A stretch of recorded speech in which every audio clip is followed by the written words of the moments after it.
All right, so here's the question. So let's say you get into a long trade on that bar there, right? And so this person wants to scale in actually let's move this back one. So this person wants to possibly scale in 3 more times, right? So a total of 4 entries, right? A possible total of 4 entry points on each, consecutive bar, right? So obviously on the first bar, you just go in, go long or go short, and then the requirements for scaling in is the next bar, right? The next bar has to close higher by 2 ticks. So let me just draw a line here. Yeah, that's about 2 ticks right there, right? So the next bar needs to close higher by 2 ticks in order to scale in, right? So this bar here would get a scale in order, and the next bar, right? Same thing for the next bar. Let's see, 1, 2, yep, right there.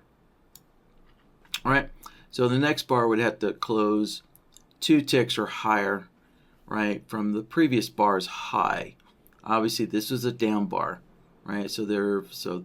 Therefore, there'd be no scale in on that bar, right? Because it closed lower than the previous bar. So then on the next bar, we'd have to close higher. So that obviously is not going to happen on a range bar, but the next bar would have to close higher, 2 ticks higher. Let's see, that's 1 tick. So that's about 2 ticks there, right? So this next bar would have to close 2 ticks higher than the previous bar, which is right up there. That doesn't happen. So no scale in there. So far we've only had 1 scale in contract. And so it'd be second and third, and that's it, right? That was, so there's the 4 contracts. So first contract, second contract, which is the first scale in, second scale in, and third scale in, which is the 4th contract. And right, so the last 2, didn't meet the requirements for scaling in, right? But let's just say if we had a 5th opportunity here, right? So for this bar here, you would take the high, and then actually this one's off by a little bit. Yeah, there we go. So so you take the high of the previous bar, add 2 ticks, and then if the next bar closes at 2 ticks above the previous high, then you would scale in. So this bar here would meet the requirements of a scale in if there were 5 contracts, right, or 4 scale in opportunities, right? But we're going to limit it to just 3 scale in opportunities, right, for a total of 4 contracts. So this is what they're wanting to do, right? And so by the time you get to the last scale in, right, then you cancel any remaining orders still waiting to scale in. So, all right, so that is, that's the question then of how to scale in, and how to scale in, with basically price action kind of requirements there, right? And also you want to make sure that your scaling contracts don't all go in at the same time as well. That's the other problem that this customer is having here, is figuring out, how do I prevent my scaling contracts from all just dumping in on the same bar, right? So he wants to space those 3 scale-in opportunities out on different bars going forward, right? So only one contract per bar, and the others will just have to wait for the next bar that meets the requirements to scale in again. So let's get BlackBird open here. All right, and so we're just going to use a market entry. Now, I think what would be an easier adjustment to this is if we could use stop entry orders. But if you remember, one of the requirements was that the bar has to close higher. So in other words, this down bar, right, it ticked up, and so it would have filled the entry order, but it closed lower, right? So that's obviously the one thing about using a stop entry is you never know exactly where that bar is going to close. So we can't use a stop entry. We have to wait for the bar to close before submitting that scale in there. And let's see here. So we have a market entry, and I'm just going to use some profit targets here, just so we can visualize, how many orders actually got placed there. So the profit targets will help us see that. And I'm going to push these profit targets way out there, so just to make sure they don't get filled. Let's see, 6x should be fine. There. All right, so there we go. So order set A, right? Obviously that's the first contract that opens the position, and so now let's build our scale in contract here. So we'll just copy A, and then we're going to go into the entry order and set up the place option here, right? So we want to restrict the placement of this entry order, based on bar price, offsets, where the bar closes, and the number of bars after the trade is opened as well, right? So to do that, we're going to use the advanced tab here, because we're going to have to place, we're going to have to use, let's see here, several, there we go. We don't want to place immediately. We're going to be looking for a sequence of conditions to occur, right? So the mode is going to be all in sequence, and right, so we're going to use a bunch of different kind of triggering events here, right, or conditional events. So one is the first one's going to be the interval here, right? So the interval allows us to count the bars, right? So for the first scale in, right, we need at least one bar to close, all right, and that's going to be, right, the bar that initiate, that opens the initial position, right? That's bar one. And then the next condition is, let's see, well, this actually isn't the next condition here, but this is the obvious condition that we need, right? Is the bar, right? The current bar has to close 2 ticks above the high of the previous bar, right? So we want to compare price to price, so we can use the price versus indicator condition there, right? So the price versus indicator can also do price versus price, right? So we're going to compare, right? Input A is going to be the current bar's closing price. So we're just going to leave input A alone. That's already set to the current bar's closing price. Input B, we want that to be the previous bar's high plus 2 ticks, right? So we're going to change input B here, and instead of an indicator value, we want to use, right, price. We want to use the bar prices, and instead of the previous bar's close, we want the previous bar's high for a long trade, right? And it would be the bar's low if it was a short trade, right? And we need to look back, right, 1 bar. So remember, when it's a look back period, the current bar is always bar 1 because it's a period. So the current bar is bar 1. So we want to look back a previous bar. So that is going to be bar number 2. Okay. And then the process is just that high price. So it's just the individual value of that high price. So, and then, but we also want to add 2 ticks, right? We want to add 2 ticks to the high price, or subtract 2 ticks from the low price. All right, so that's how we get the closing price plus 2 ticks, like so. Closing price plus 2 ticks. So, all right. So let's close that out. Open the menu back up.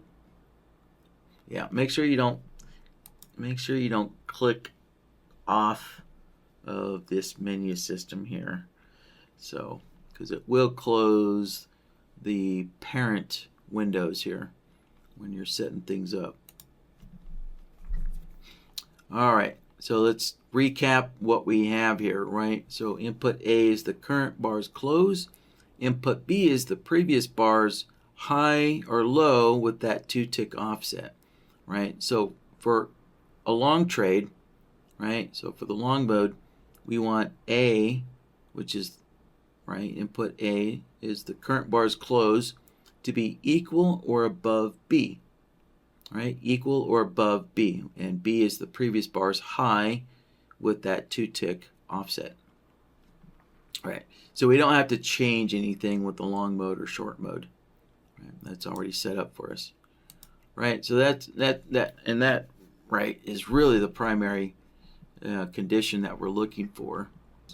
Sorry, let's keep this window open. Right, so we have the interval that makes sure that a minimum number of bars have passed, and then we have basically the main condition, right, that we're looking for when the bars are closing here. And then as a third condition here, we also, this kind of goes without saying, so this one's not necessary, but I'm just going to add it just for consistency sake. For consistency. But we're going to make sure that the previous order set's entry has been executed, right? So we're going to check the order status for entry A, right? So we want to make sure that the market entry for order set A has been, we could do either placed or we could do filled. So, filled comes after place, so I'm just going to go with the fill, right? Obviously, market orders are going to fill instantly. So, so we'll just go with any filled there. Right, so that's the 3 conditions that we're looking for there. And let's see here. So we want to make sure that these are in order here. So I think what we need is, right, so we're going to count the bars. Let's see, actually, no, for the first one, we're going to get a, let's see, all right, so the entry order is going to be filled first. Yeah, so at least, for the first scale in, the market entry order is going to get filled first. So you have to think about what is the exact process that happens, with the market and the bars, and your orders getting filled, right? You have to think about what exactly in the exact order are things happening here, right? So we're definitely going to get the market entry order filled first, right? And then the bar would close.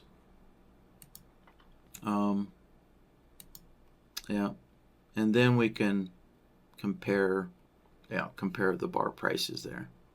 So, All right. Yeah. So those are the three conditions. Yeah.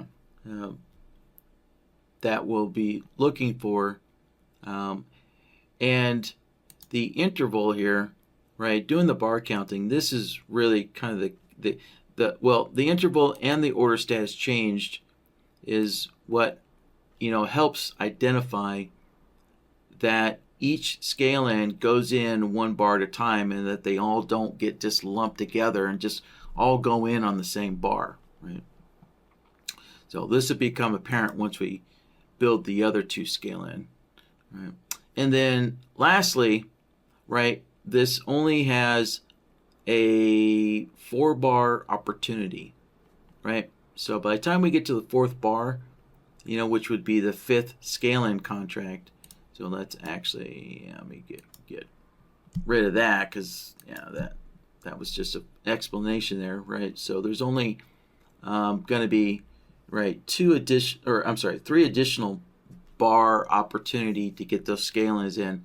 By the time, right, we get to this, actually it'd be bar 1, bar 1, 2, 3, 4. So by the time we get to bar 4, right, we're going to cancel any remaining scaling contracts. So basically, the 3 scaling contracts have to go in bar after bar after bar, and so if there are any remaining scaling contracts, they just get canceled by the time we get to this 4th bar over here. So, all right, so back into our entry order here, and so we want to cancel this by the time we get to the 4th bar, right? Okay, so we have the first scale-in set up. So now we're going to make a copy of B. So this is going to be our second scale-in here. All right. And so we just need to go in and adjust, right, the place triggers here. So for the order status changed, right, we don't care about. So for the second scale-in, right, it doesn't care about the original contract, right? The second scale-in needs to go after the first scale-in. So we need to monitor, right, the market entry for B, right? B being the first scale-in. So the second scale-in can only go in after the first scale-in has been filled there. And let's see. So the interval now, we just increment that one. So that's fine. And then the price versus indicator, well, those conditions are always going to stay the same, right? So the close of the current bar always has to close 2 ticks or more higher than the high of the previous bar. So we don't have to adjust the price versus indicator. That condition is fixed, for every scale-in there. So, but what I am going to do this time is I'm going to adjust the order here, right? So remember, the mode is set to all in sequence. So we need, 2 bars to have closed first, and then we're going to look for the the market order for B to have been filled, and then we'll check that. So actually, no, you know what? Now that I think about it, yeah, I think the order status change should actually stay on top. Let's see here. Drag that down. Yeah. So, yeah. So, yeah. So the market order will get filled before the next bar closes. So, okay. So I'm going to keep the order the same. So, yeah. Scratch what I said earlier there. We'll keep the order the same here, or yeah, the sequence of events the same. All right, so that's it. So we already updated the triggers here. So this is monitoring the market entry for B, and we updated the bar count here up to 2. We're good there. All right, so now the last scaling contract, we'll do the same thing. We'll copy C, and we'll go in and make the adjustments here. So the order we need to monitor now is the market entry for C. There, the interval is going to be 3, and we're done. There. And so this cancel, remember the cancels are all set to after 4 bars, right? So remember that the bar counting starts from the initial opening of the position, right? So whatever bar order A, gets executed on, right? That's going to be the first bar there. So, all right, so that should do it. So let's go test it out here. Actually, yeah, I will probably save this one out, but let's just go and test it here first. All right, yeah, I won't be able to rely on the market, I don't think. Well, maybe I could have. What the heck. Let's go long. Right, so this bar did not close higher than the previous bar. So let's see if this bar will close up and we'll get a scale in. Maybe. All right, we did. Right, so there's A and B. Yeah, and then we also need to keep an eye on the order monitor panel, right? So we can see we got, all right, the first contract in, it was filled, right? The first scale in was filled, but then the last 2 scale ins were canceled because the market went down. Yeah. And let's also turn on the text and markers so we can see stuff as well.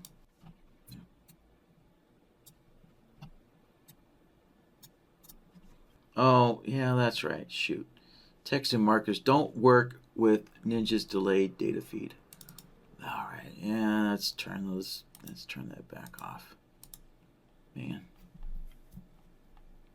So, all right. Let's try this again. Let's go short. Let's see what happens here.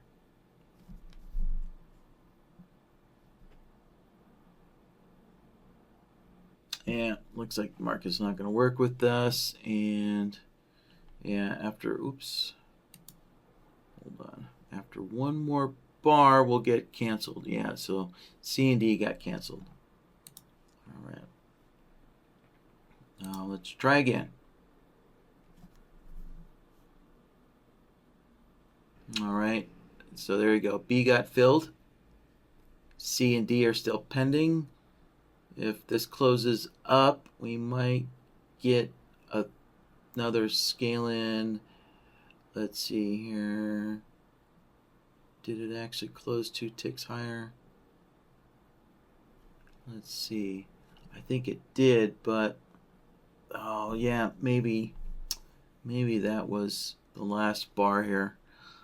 Yeah, shoot. I wish I could really keep track of which bar actually opens it, but that's kind of hard to. Yeah. All right. Yeah. So let's do this here. Let's close that. Let's turn off BlackBird, and let's switch data feeds here. There. All right. There we go. Switch over to the simulated, and let's get BlackBird back up and running. There. And all right. And let me turn the text and markers back on. There we go. And all right, let's switch to an uptrend. what? I think a 10 range bar is a little slow. So let's switch this over to make it a little bit faster. Yeah, let's go to a 7 range.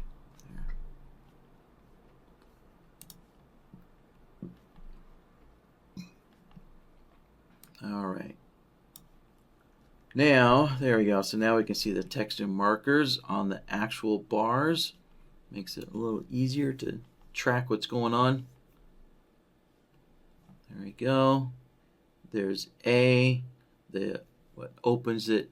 There's B, the first scale in.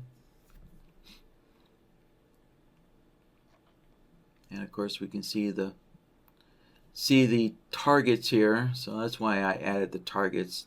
That allows us to see it a lot easier.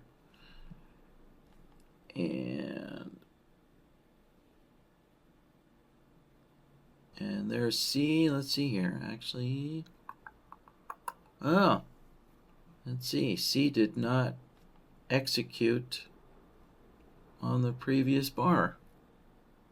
It skipped a bar.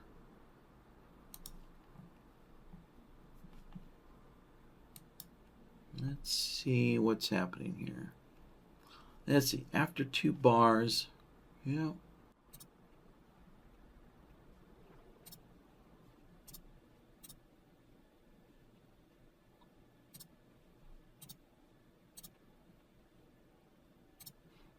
Yeah, okay, the numbering's correct. Yeah, so D did get canceled. Yeah, should have get canceled there. All right, yeah. So I'm not surprised. So I was testing this out yesterday just to make sure I had everything correct. And I did notice that there were some issues. Yeah, there were some issues that I ran into where it looked like BlackBird wasn't monitoring the sequence there of everything correctly.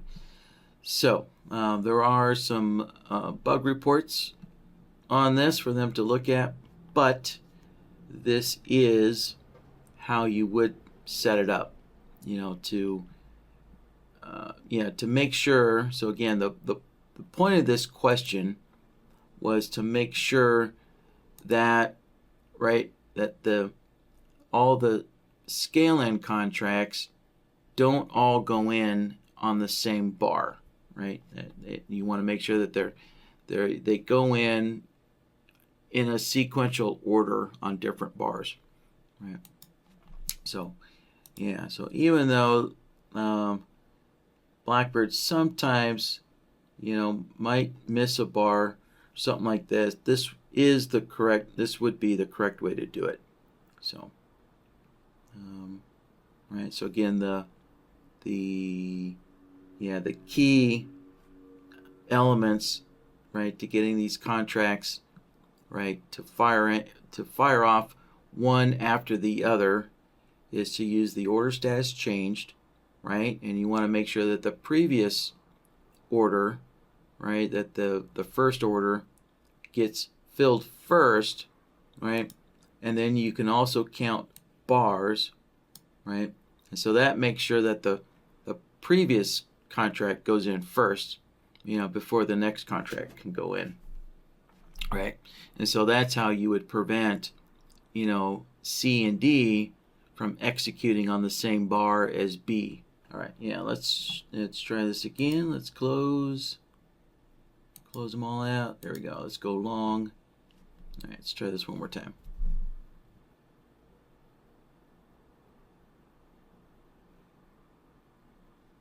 Yeah, that's weird. This machine is behaving differently when I was testing this last night. Yeah, so it is skipping a bar for some reason.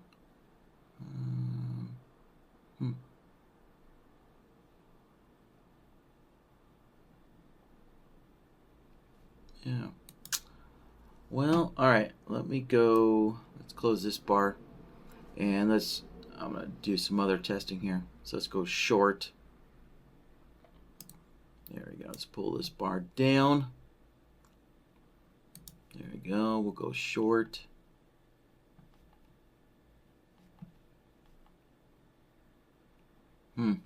Yeah, so it skipped a bar again.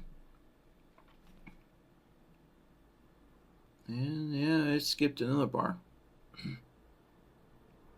Well, yeah. So yeah, so we can see that there definitely are yeah, BlackBird's got some issues evaluating those triggers correctly. But that is how it would be built. So yeah, so just to recap, right, the first scale in, right, you want to make sure, yeah, I mean, actually for the first scale in, it doesn't really need this order status changed for A. I just added this for consistency, but but when we think of this, obviously we need the entry order for A to be filled first, right? And then you want to wait at least one bar, right? And then, right, and the reason why you're waiting one bar is because when A goes in, right, the close of that bar could meet the requirements here, right? That could meet the price action requirements here of the close being 2 ticks, past the high or the low, right? So to make sure that the scaling contract doesn't go in on the same bar as the initial contract, because the bar for the initial contract, right, could meet the requirements. And so B could actually get executed on A, or yeah, when the bar for A closes. So we want at least a 1 bar delay there, right? And then of course the main requirement here for actually submitting the scaling contract, right? And then for the second scaling contract, we just increment everything, right? So we need to make sure that the market entry for the first scale-in contract has been filled, and then make sure that we wait at least 2 bars, right? A minimum of 2 bars there. And basically so on and so forth, right? So the last scale-in, again, makes sure that the third scale-in makes sure that the scale-in before it had been filled, which would be C, right? The market entry for C, and then increment the bar count there. So, yeah. All right. So with that, it looks like there's some comments here. Yeah, I think so. All right. Yeah, Cameron asked the question. Yeah, so Cameron's asking, yeah. So, can he substitute? Yeah, I guess you could substitute the bar count and the previous order execution, yeah, with bloodhound signals. So yeah, you could do that for sure. Yeah, so to tweak this to use bloodhound signals, yeah, what you would do, let's see here. Yeah, what you would do, let's delete that, and there we go. Sorry, delete that and delete that. So obviously you still need the main. Actually, no, you don't need anything. You don't even need this main condition because Bloodhound is actually doing the price versus price comparison there. Yeah, so we can get rid of all those triggers there and just go with the trade signal trigger. Yep, just use the trade signal trigger and that'll do it. So actually all of them, I'll just delete all of them. So so we still need the cancel, right? So whenever you're using the place, you always have to use the cancel. Otherwise, you'll have orders waiting to go in forever. So you definitely need to, use the cancel to set some kind of limitation so that the scale ends aren't left in a pending state indefinitely. Right? So we'll do that. And then for the place, if you're using bloodhound signals, just use the trade signal trigger. And so, right, so this first scale in, right, goes in using the signal after the first entry, right? And obviously A is the first entry.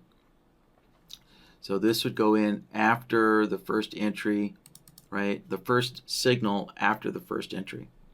Yeah. And so then we just make a copy of B, and we can then increment this number here, right? So the second scaling contract, it's going to wait for the second bloodhound signal after the first entry, right? So obviously the first entry is the first bloodhound signal. This would be the second bloodhound signal, and this would be the third bloodhound signal, right? Third bloodhound signal, but the second one after the first entry, right? Obviously the first entry is the first, boy, what a tongue twister.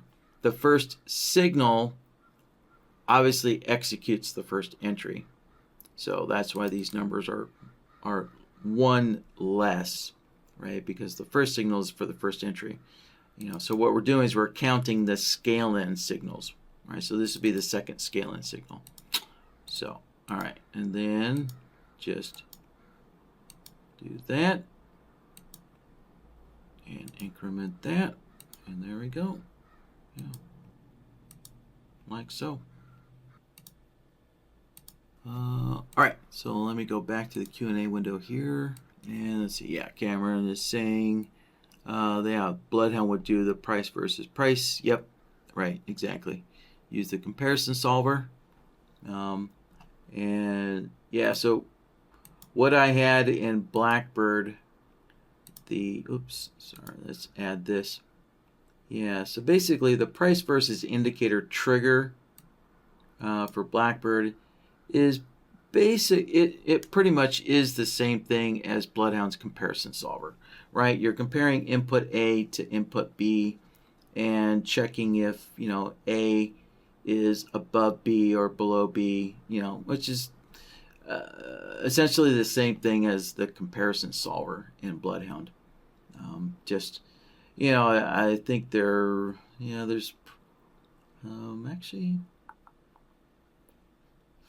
Yeah, this trigger isn't quite as flexible as the comparison solver. There's a couple of things, that the comparison solver can do that the price versus trigger doesn't have, but it's only one or two things. So yeah. All right. So anyways, let's get back to that. Okay, so there was that comment. And let's see what else we got. Cameron's asking, would it still need the delay? No, because you're literally counting bloodhound signals, right? You're counting the bloodhound signals now. So that has built into it, a bar by bar progression since you're counting bloodhound signals now, right? So obviously you can't get two bloodhound signals on the same bar. You can only get one bloodhound signal per bar. So there's that question. All right, looks like Cameron is on the right track. Okay, good deal.